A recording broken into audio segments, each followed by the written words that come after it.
Here for that.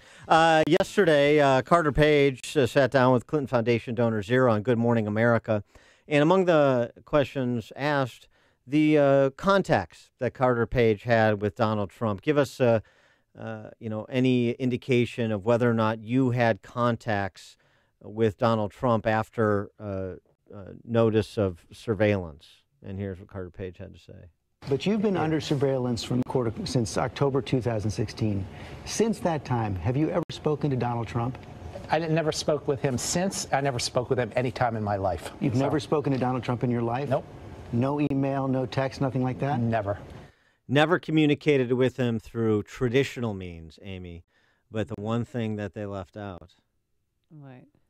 I believe they were communicating telepathically. Oh, right. This does not exonerate Carter Page and Donald Trump from colluding, conspiring to collude with them among themselves, with others, to be on Team Nunes, to be on Team Trump, to be on Team Russia. It's just as easy as that. It's linear. Yeah. At least if you listen to people like Adam Schiff talk. And speaking of communications, I mean, their new text messages were just released between Peter Strzok's and Lisa Page. Apparently, President Barack Obama asked to receive updates as the agency's probe into Hillary Clinton's private email scandal was developed. Peter texted to Lisa, POTUS wants to know everything we're doing. So that's a pretty big bombshell. And also, totally innocent. You know why it's totally innocent? Why? Because it's Barack Obama. The standard's different. Also, newly discovered text message, Strokes also calls Virginians who voted against then FBI Deputy Director Andrew McCabe's wife for that state Senate seat ignorant hillbillies. Yeah, they're a colorful couple, Strzok and Page. Yeah, I hope to hear a lot more from them, and now we're going to hear a lot more from Victor Davis Hanson.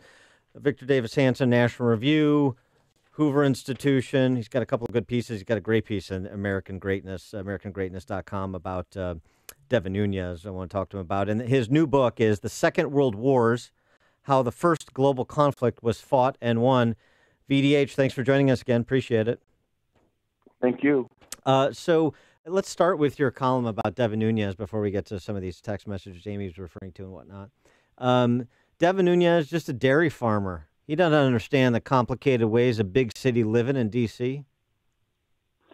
Yeah, I mean, that was a put down by an MSNBC commentator, Elise Jordan, and the idea was, why would the Republicans trust their fate on this controversy with a guy who was a dairy farmer? But I lived 20 miles from Devin Nunes, and anybody who knows a Portuguese dairy farmer knows they're the toughest, most savvy people in the world, with skills that I don't think MSNBC commentators have. But I wrote the article on Monday, and I mean, this was before the hillbilly comment and other stuff that keeps coming out. So there's something really wrong with this elite of ours, whether they call $1,000 rebate crumbs, or the deplorables or redeemables or clingers or Bill Kristol or David Brooks talking about having that illegal, not immigrants, but illegal immigrants are preferable to working class Americans. So it's symptomatic of a larger pathology among our elite that they have some sense of entitlement, but as we saw in the 2016 election, it's not earned.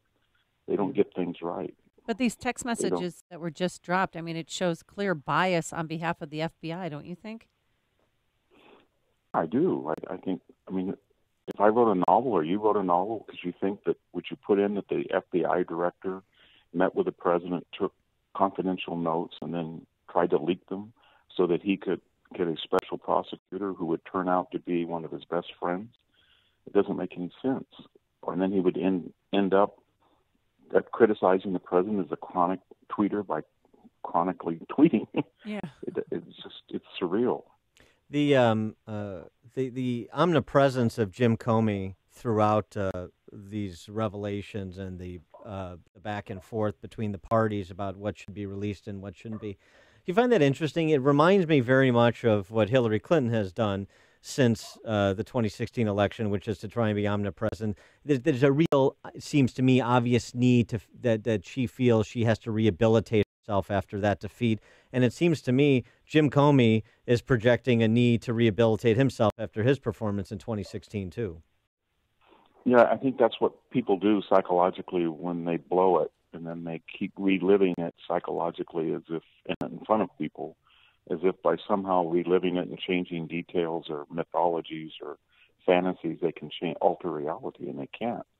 And she's upset because people like Nate Silver and expert pundits said that she had anywhere from 90 to 85% likelihood of winning the election, and she won the popular vote due to California, and she just can't comprehend that anybody would elect Donald Trump. And and the same thing with the Never Trumpers and the Republicans. They still believe that maybe Jeb Bush or maybe, who knows, Marco Rubio would have flipped Wisconsin, Michigan, Pennsylvania, North Carolina, Ohio. I don't think there's any evidence that was true. So, and they just can't believe that nobody listened to them, and their infinite wisdom was not utilized, and they're sort of orphaned now. How did you react to what Carter Page had to say over the last couple of days, both with Laura Ingraham and then yesterday, that bite we played between him and Stephanopoulos? I think he's kind of a tragic figure. I mean, he obviously wanted to be famous and he wanted to have Russian business contacts, but he was actually an FBI informant. Right. And he was considered useful. And what happened to him was, for no fault of his own, he volunteered to work on the Trump campaign at a time, unfortunately for him, when the FBI was trying to get dirt on Donald Trump. So they used these FISA 4 times, probably was refused at least once in June of 2016. But they thought, if we can make a case because we know who he is and he's in the dossier, then that's a window that will open up all sorts of conversations with Trump associates maybe. We can use him as a sort of an excuse or pretext. And that's what happened to him. And he was sort of a nice guy that everybody's demonized, but he never really did anything wrong other than to let his ambitions and ego put him in the wrong place at the wrong time. What are some other top takeaways from the Nunes memo? Well, the Nunes memo is, I think, what the main thing is that the U.S. government, through the DOJ and the FBI, went to a FISA court and deliberately tried to use a mechanism that is this dossier, which the Clinton campaign paid for. And we don't know whether the FBI actually paid for it, but they did reimburse expenses for it. And then to basically not tell a judge that so they could spy on American citizens. And then what happened with that information is the next memo, but it's pretty likely that people in the Obama administration, Susan Rice, Ben Rhodes, they took that information and they took the name unmasking out and let the name stay, and then they leaked it to the press, all as a part of an insurance policy that maybe Donald Trump would not win the election. That's pretty much what happened. And the difference between Watergate and Iran-Contra is this time around we don't have a bulldog investigative press. They're on the side of suppressing information. They're on the side of the establishment. They're on the side of demonizing whistleblowers, and it's pretty remarkable, given all of their pretensions about being civil libertarian. Hugh Hewitt, one of our colleagues in sound here in Salem, had a piece yesterday. His damning omission in the Nunes memo that he identified as somebody who reviewed hundreds and hundreds of FISA warrant applications as the final stop between the FBI and the desks of Attorneys General William French as well as Edwin Meese. He said the Bureau not disclosing that the source had been financed by Hillary Clinton's presidential campaign, that is a damning omission. That's what he really zeroed in on, is a damning omission, and inconsistent with the charge the FBI has to be fully forthcoming before a FISA judge.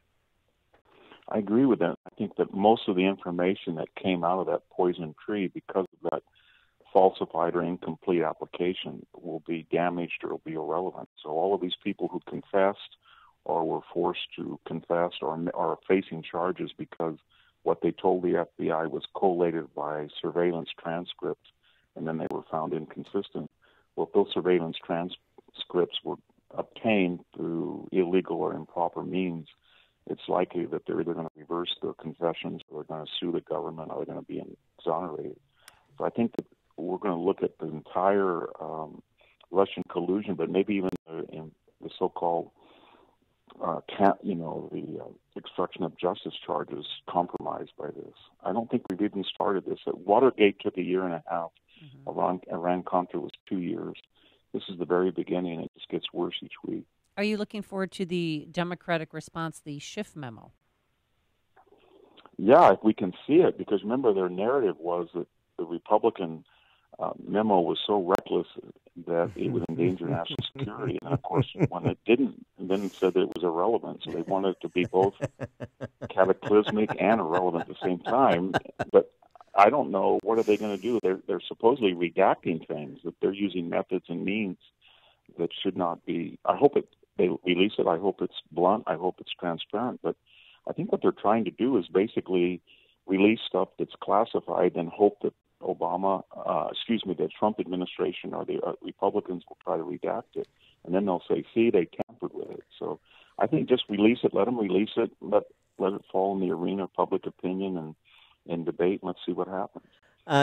Victor Davis Hanson, you're a historian, and so you know that polarization in American politics is nothing new. Some would argue, I think, I would be one of them, that this doesn't rise to the level of the antagonism between John Adams' Federalists and Thomas Jefferson's Republicans, what we have today. But it is interesting to see how some of these arguments are being bootstrapped to the people who believe that Trump is an authoritarian or an authoritarian in wanting. And this rather remarkable piece in The Atlantic, I don't know if you saw, calls for a boycott of the Republican Party, certainly coming from the left, which is always interesting. Jonathan Rauch and Benjamin Wittes suggest that conservatives should be pre-partisan and pre-political. The rule of law is a threshold value in American politics, and a party that endangers the rule of law disqualifies itself, period. The GOP has done that under President Trump because of his attempt to erode the independence of the justice system, they claim, and his encouragement of a foreign adversary's interference in U.S. electoral processes, whether or not he cooperated. And thus, Trump and the Republicans who support him should be removed because they failed the threshold test to be a legitimate political party and political actors in the American system. Yeah, I mean, that's just silly partisan politics dressed up with pseudo-rhetoric, because both of them know that the IRS has been compromised, and that was under Barack Obama. Both of them know that the DOJ under Barack Obama monitored and surveilled AP journalists and James Rosen of Fox. Both of them know that there was subversion to deny Bernie Sanders a Democratic nomination. And both of them know that there were scandals in the GSA, the VA, even the Secret Service, EPA under Obama. So if they can cite one thing that this administration has done is unconstitutional, I would agree with them, but they haven't. They keep warning about what Trump might, could, should, might, would do, but then they turn a total blind eye to what was going on in the Obama administration. Remember, one of the last things that Barack Obama did was he took an executive order from the Reagan era, 12333, and he expanded it so that 17 different intelligence organizations for the first time would have full access to FISA court intercepts. And Ms. Farkas said, the DOD official, the point was they wanted to get as much bad information out about Trump as possible before they had to leave office. So whether it's the tarmac with Loretta Lynch or Bill Clinton or James Comey's leaking of confidential notes with the President of the United States, there have been constitutional questions, but they are mostly with Barack Obama. And the authors know that. And I think that it's not going to be very persuasive because it's hypocritical. He is Victor Davis Hanson, Senior Fellow, historian at the Hoover Institute, the author of the new book, Second World Wars, How the First Global Conflict Was Fought and Won. VDH, thanks as always for joining us. Appreciate your insights. Thank you for having me. And he joined us on our turnkey.pro answer line. This only